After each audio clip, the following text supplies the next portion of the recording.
bamba upinde mudariro yaunodita mai wendiyo yakatopenga. Tambane wako chidamu damdeza kusvika kwachena ndochizembera ndakanamira.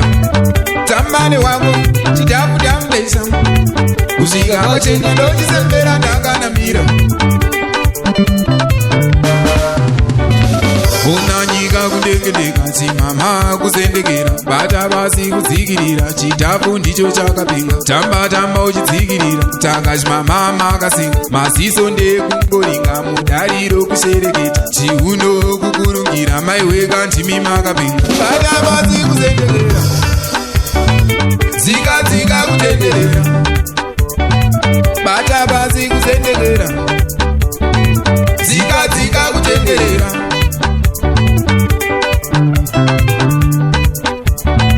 Chukuchachi uno wakapeka yako mbambamba ubadze mkono ibi mai makanyanya.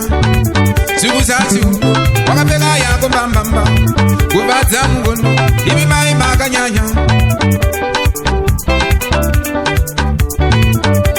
Visuka mwana utenderere visuka mwana utenderere masakwatira ndikukandirewo masakwatira ndikukandirewo.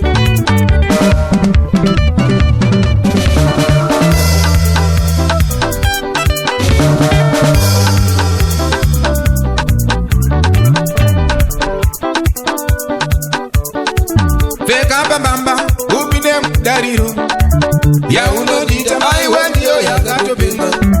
Pfeka mbambamba upinde mudariro yaunodita mai wendiyo yakatopenga. Tambane wako chidafu damdeza kusvika kwachena ndochizembera ndakanamira. Tambane wako chidafu damdeza kusvika kwachena ndochizembera ndakanamira.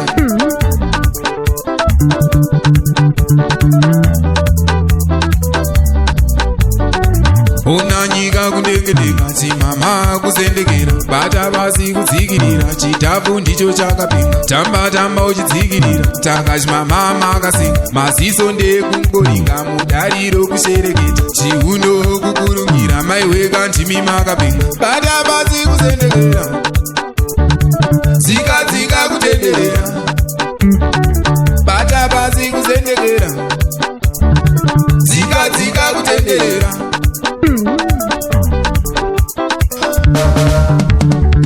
Chukuchachi uno wakapeka yako mbambamba ubadze mkono ibi mai makanyanya.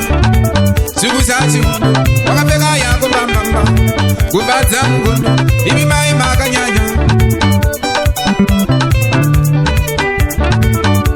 Visuka mwana utenderere visuka mwana utenderere masakwatira ndikukandirewo masakwatira ndikukandirewo.